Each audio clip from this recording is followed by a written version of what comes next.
Welcome back. You're watching Money, Money, Money, and this is the retirement special. We're discussing the possible situations, the outlier events that could derail your financial planning for the silver years and how then you need to kind of get back on track.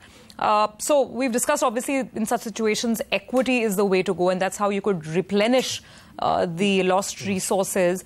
Now, Kalpesh, the other exciting aspect, I mean, we all want to retire early, right? We all want to, like, say, finally, we're done at 40 and it's time to see the world and travel. As I said, saying it is one thing, executing is another. Please help us. Help me execute the early retirement plan. So there are lots of facets we'll have to think about. Okay. Yeah, so like what you said, it looks like a dream event, but there's a lot of harsh realities in between. Oh, tell me about them. So the first thing is, people all want to have a great go at life and say that I want to explore the world and I want to have it on my own. But there are many checks to be had before that. First and foremost are the psychological factors. I'll come to the financial ones also. Okay. So what you do is that, hypothetically, if you again say that you have made up your mind at 30, that I want to now have an early retirement because you've had a gist of the world and you think you're at the nirvana stage. So you take a call at 45, I want to call it quits. Yeah. Now, at the age of 45, when you do that, everything might look good. But please understand, at that point of time, you have another 35 years of life ahead of me. That's a long period, And lots of things happen in that. Yeah. Lots of things. Yeah. Apart from your enjoyment and bliss and all said and done, you have a life to live. Yeah. You have society to answer to. Yeah. Okay? Now, in that... You have bills to pay, forget society. Yeah, so I'm coming to the financials. Those are a shocker. Okay? Yeah. So I'm coming to that.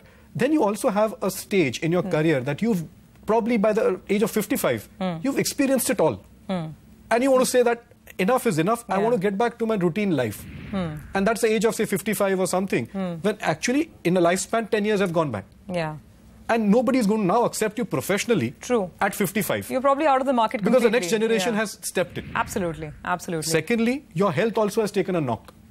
As much as you, you might just want to avoid that aspect, but you can't deny that you've weared off a little bit more. Sure.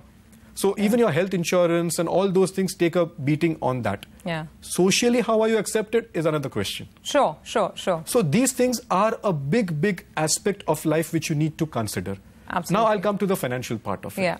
Okay. So we just take the same example we had taken earlier of a very conventional type of a thing. Now here we take the same example, a person at 30 who wants to retire at the age of 45, having the same monthly expense at the age of 75,000.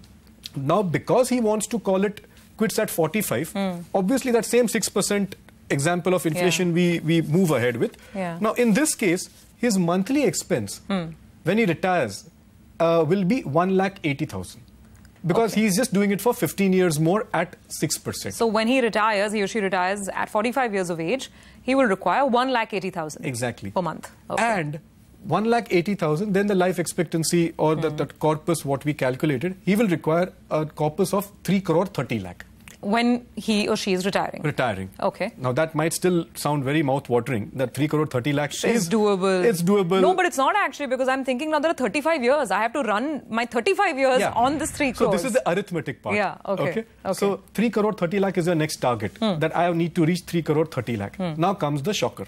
Okay. Now here, because you only have 15 years to make that 3 crore 30 lakh, again at that same 12% calculation, you need to do a monthly investment this time of around 65,000 rupees. Oh my God, no, I'm not retiring early. so you can put your figures in place and do your own calculations. The point what I'm trying to say is that your contributions towards an early retirement are very huge.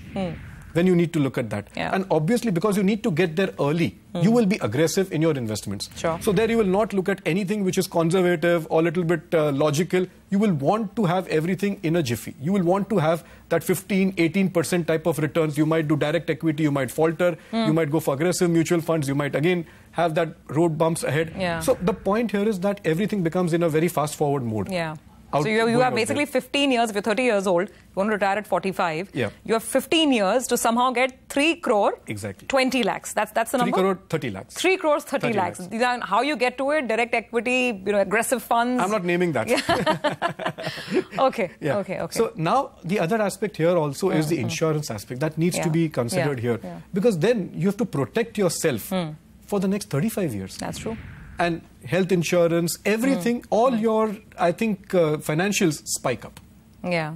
Yeah. So that all needs to be considered for an early retirement scenario. Sure. The psychological, the social, the financial reasons all need to be taken into account. Yeah, because if you go to an insurer trying to buy a policy at 45 without having your salary slip in hand, chances are people will just simply turn you away. So that's why we say start early. Exactly. Now, another question, just to continue with this example, even after someone's achieved this corpus of, let's say, 3.5 crore rupees by 45, I mean, how do you ensure that it's going to be adequate to pull you through the next 35 years?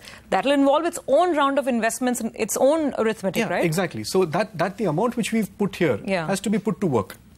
So that amount now, again, according to your lifestyle, as I said, as we started the conversation saying there's a mindset of a 60-year-old and a mindset of a 45-year-old is very, very different. Yeah. So how that 45% will look at his goals to be achieved. Now, if he wants to travel the world, he wants to do, round the trip, all the world trips and all those things. Plus, he wants to dedicate something to an NGO. Whatever his desires might be, his passions might be, his investments will have to be directed accordingly. Sure. So if you want to have a very conservative, peace-loving life, fixed income is the answer. Okay. If you want to have a flamboyant life, then you need to have those type of income-generating modules for you, working for you. Sure. So that mindset is very important, and that's why we say that please take very, very, thoughtful decisions before you talk about retirement. Absolutely. So, as we end this conversation, it's all about investing right to get to the numbers that you've put out. So I want to take, some thoughts from you with respect to some fund ideas, fund names, and also just a very quick mention of the EPFO, because right now in our country, that happens to be the default vehicle through which we are all investing unknowingly. And the EPFO is also undergoing a lot of changes because there is an increasing equity component in the EPFO. Yeah. I think they have the mandate to go up to 15% of their corpus in equity. So I don't think the EPFO is there just yet. I mean, is that a vehicle that you would still support and say that one should invest in?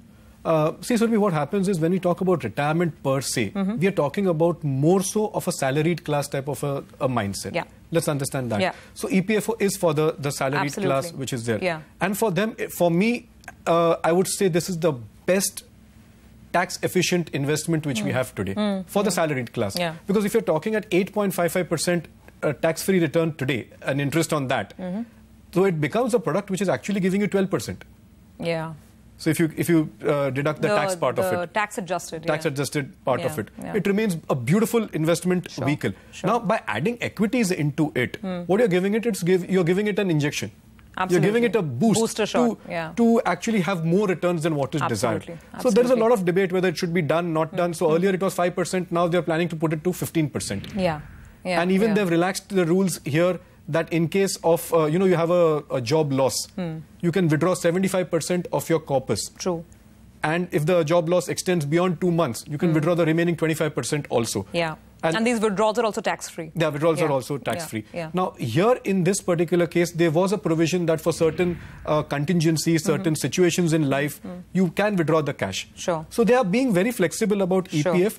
And a person then has to take a call that, and he would also have a choice going ahead. That's what I think there's one of the proposal, that whether he can have his entire exposure in the fixed income part in EPF or dedicate that 15% to equities also. Yeah. So more flexibility in the instrument. More flexibility as we go forward. Yeah, and there's no harm in it till the time it remains tax-free.